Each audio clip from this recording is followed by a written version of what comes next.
நண்பர்களே, நாளை மிக முக்கியமான வரலாற்று சிறப்பு வாய்ந்த ஒரு அற்புதமான நாளாகும். சுதந்திரம் அடைந்த பிறகு பொருளாதார சுதந்திரத்திற்காக ஒரு கட்சி, ஒரு ஆட்சி வரலாற்று சிறப்பு வாய்ந்த ஒரு திட்டத்தை நாளை அமல்படுத்த இருக்கிறது. அது பாஜக கட்சி. இன்று உலகம் முழுவதும் ஒரு சிறந்த நிர்வாகியாக, ஒரு சிறந்த தலைவராக புகழ்பெற்று விளங்கி வரும் நம் பாரத பிரதமர் நரேந்திர மோடி அவர்கள் இன்று இரவு 12 மணி அளவில் பாராளுமன்ற மைய மண்டபத்தில் பாரத பிரதமர் நரேந்திர மோடி அவர்கள் சரக்கு சேவை வரியான ஜிஎஸ்டி வரிமுறையை அறிமுகப்படுத்தி பேசுகிறார். இந்திய ஜனாதிபதி பிரணாப் முகர்ஜி அவர்கள் தலைமையிலேயே இந்த விழா நடைபெறப் போகிறது.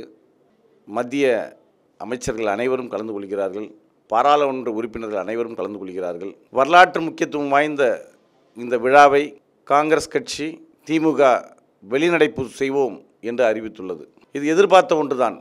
எப்பொழுதெல்லாம் மக்களுக்கு நன்மை நடக்கிறதோ, எப்பொழுதெல்லாம் மக்களுக்கான சிறப்பான திட்டங்கள் உருவாக்கப்படுகிறதோ, எப்பொழுதெல்லாம் ஊழல் நடப்பதற்கு வாய்ப்பில்லையோ அங்கெல்லாம் காங்கிரஸுக்கும் திமுகவுக்கும் இடமில்லை என்பது தான் இது காட்டுகிறது.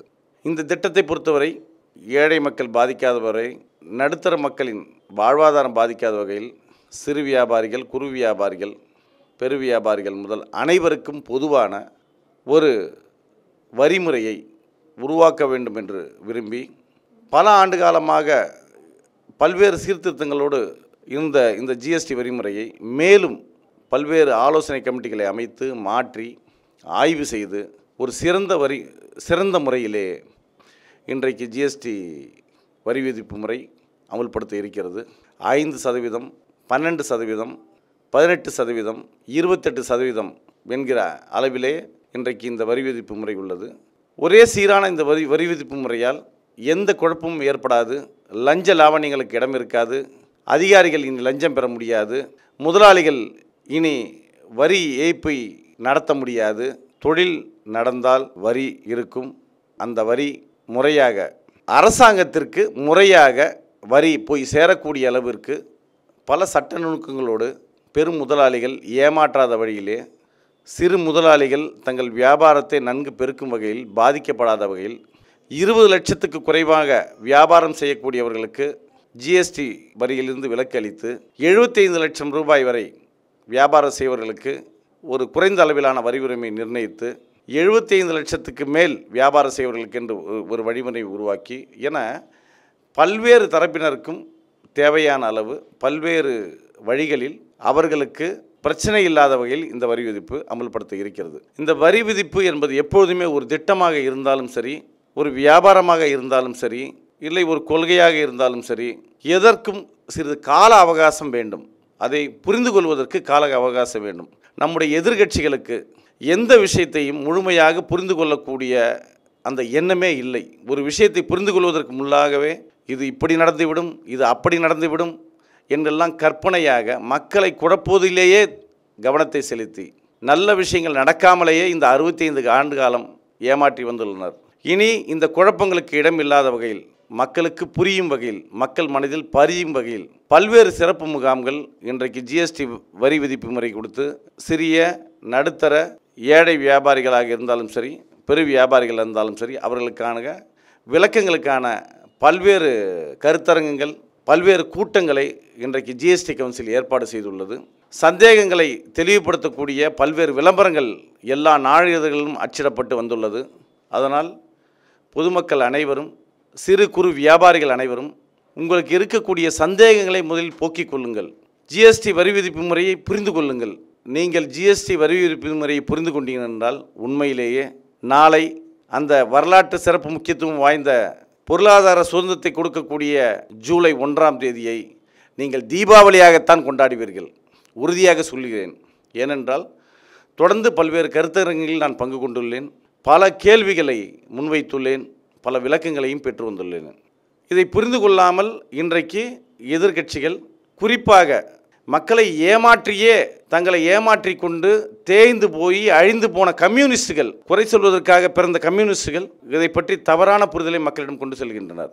அதே போன்று ஊழல் செய்தே தன்னை வளர்த்து ஆளாக்கி பழக்கப்பட்டுள்ள காங்கிரஸ்காரர்களுக்கு ஐயோ இதில் எந்த ஆதாயத்தையும் நாம் பெற முடியாது, இந்த திட்டம் வெற்றி பெற்றால் மக்கள் மகிழ்ச்சியாக இருப்பர், வியாபாரிகளுக்கு நன்றாக வியாபாரம் நடக்கும், அரசாங்கத்துக்கு நன்றாக வருமானம் வரும்.